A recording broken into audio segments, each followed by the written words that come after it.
Hey everyone, it's Tommy V with 81 Real Estate. Just want to make a video explaining the rental property calculator so you can put in as many items and increase your confidence and reduce the likelihood that you're going to get trapped in a bad deal. This gives you very accurate numbers and make sure that you check all the boxes, do all your homework to make sure you're set up for now and down the road. So we're going to kind of break down the spreadsheet here. Let me pull it up. All right, here you go. When you first look at this spreadsheet, you might be overwhelmed, but have no fear. The only things you have to put in are in this gray boxes over here, and everything else will auto-populate. All these boxes are self-explanatory and very clear and very straightforward. This right here is going to be the purchase price. This is going to be the actual sticker amount for your property or how much cash you have in your property. This rent income is going to be your gross rent that you anticipate getting from your property. One of the biggest mistakes is you overestimate this. You definitely want to make sure that this is accurate by doing your homework on the front end. Your property tax per year. This is going to be the rental rate being a landlord investment property tax. One place that you can get trapped is if the tax price you put in here was from the previous owner and the previous owner was owner occupied, had a homestead tax exemption, then this is going to jump dramatically the following year when they realize that you have it as an investment property. We'll talk about that in a different video, but make sure that this is your higher number, not your lower number. This is going to be your homeowner's insurance per year. You can get a quote from any adjuster before you even purchase a property. They can run the numbers about the age of the house and everything, give you kind of a ballpark number. And we'll make another video about the insurance approval process, what kind of paperwork and inspections you need for that. Every single property, you should have the mindset that you're going to scale it and that it could be a property that is out of area or out of state. So when you're running your numbers on the front end, you always leave a 10% budget buffer for property management. Even if you're going to self-manage or use a hybrid management or use a rent collection tool, you want to budget this on the front end in case something happens in your life. You're trying to get 10 rental properties, you're trying to do out of state. You want to make sure you have budget for a team, that you're not trapped trading your time for money and doing it on your own. The vacancy rate, you can figure that out based on your area. If you have high rent demand, low rent demand, what your median rent is versus your rent price. There's a lot of variables that go into this. But this can be anywhere from 5 to 10%.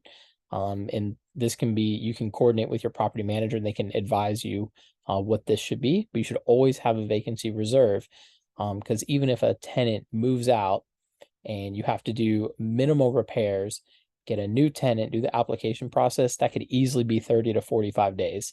So you want to make sure you build up a reserve and you just budget for it on the front end so there's less surprises down the road. Depending on the age, condition, and what repairs you did on the front end when you acquired a property, you're going to want a maintenance reserve. This, again, can be anywhere from 5, 7, 10, 12%. We typically do 5 to 10% because we try to fix as many things on the front end to reduce our risk and big costs down the road. On this spreadsheet starting out, we advise 10 because we want you to overestimate your expenses, underestimate your income, and that's going to put you in a more favorable position. So if you're just doing cash, then that is all you're going to need. And that is going to auto-populate into this top box here, the cash calculator. And all it does, just pulls these numbers, puts them in, and helps break down what kind of monthly cash flow you're going to be looking at per month. As your rent, all your expenses listed here. Total operating expenses are going to be all of these items. As your monthly cash net, how much you're taking home in profit, is going to be annualized. And then this number here is your cap rate. So it's a calculation of your annual cash coming in compared to how much money you had to put up to acquire the property. So this would be a 7% cap rate. We're going to make a lot of videos about cap rate, but you should really never, ever, ever go under 6. And ideally, double digits is what you should target. And we'll talk about that in more videos. And you'll see why in a different video, why being over 6 is kind of the threshold magic number. If you're going to be using leverage, which we talked about how leverage can really multiply your returns, then you fill out this bottom box down here, your down payment, interest rate, years, and your closing costs. That's going to automatically populate this box here. This box here, this P&I payment, is just your principal and interest. So it is this number plus this number is your monthly expense. So your leverage you're taking home is only $322, which is a lot less. So your annual net is a lot less, but the cap rate is actually a little bit higher. And why is that? Well, it's because your total cash in is just the down payment, the closing costs, and then any of those initial repairs you have to do. You're not having to put up $200,000 to purchase the property and get this return. You're only having to put up $50,000 and get this kind of return.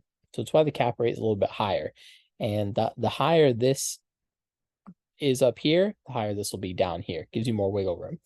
Then these boxes on the right kind of break down exactly how much cash you have to put up and how much cash you're going to get back in year 1 and year 2. So it makes it really clear and easy to understand. This is your real cash on cash return. So you purchase the property, you have your closing costs, you do some repairs, your first year of property tax, which again is going to be that higher tax rate, your insurance, tenant placement fee, property management, and we assumed 3 years of vacancy, which means you're only collecting 9 months of rent in that first year. That gives you time to do your purchase, repairs, hire a property manager, find a tenant, place a tenant. So you're probably going to get 9 months in that first year. Your total cost out of pocket you're going to need is $225,000. That's a lot of cash. You're going to bring in this much net income year 1, again, only 9 months, 6.28 return on your money, cash on cash. Year number 2, hopefully things go smoother, maybe $1,000 in repairs. You're going to pay your property manager for 12 months. So it's a little bit more. You're going to collect 12 months of rent. So then your total investment up to this point is only $226,000, and you've collected $24,000 up to this point, bringing you to almost an 11% return after 2 years. So $25,000 back on an initial $225,000 investment after only 2 years. That's pretty impressive.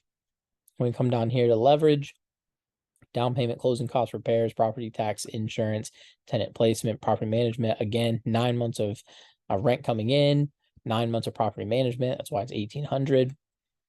Bringing in $2,800, but we only had to put up $65,000, so much lower barrier to entry. Then we have $1,000 on the repairs year 2. Hopefully year 2 goes a little bit smoother. We collect 12 months of rent, pay 12 months of property management. So $66,000 total out of our pocket, $6,700 profit. Again, a little bit, double digits, 10%. So we're getting $6,700 back on $66,000 total over 2 years, 10% return. And again, this is leveraged, and this is really incorporating all the expenses that you're going to have in years 1 and year 2. So this is really a conservative estimate, because if things go great, you have no vacancy, no maintenance, this could be higher, but this is kind of your floor, and that's what you always want to predict. You never want to underestimate your expenses, because that's how you get trapped in bad properties. I'm going to leave a link to this. If you found this helpful, I'm going to leave a link to the spreadsheet where you can buy it and use it to analyze any deal on the front end, or use it on your current portfolio to see how your numbers stack up. And if it's not where you want to be, we can absolutely work together and see how we can improve your rents coming in, lower some of your other expenses, see how your leverage is. We can kind of look at all those different things to try to get the maximum cash on cash return.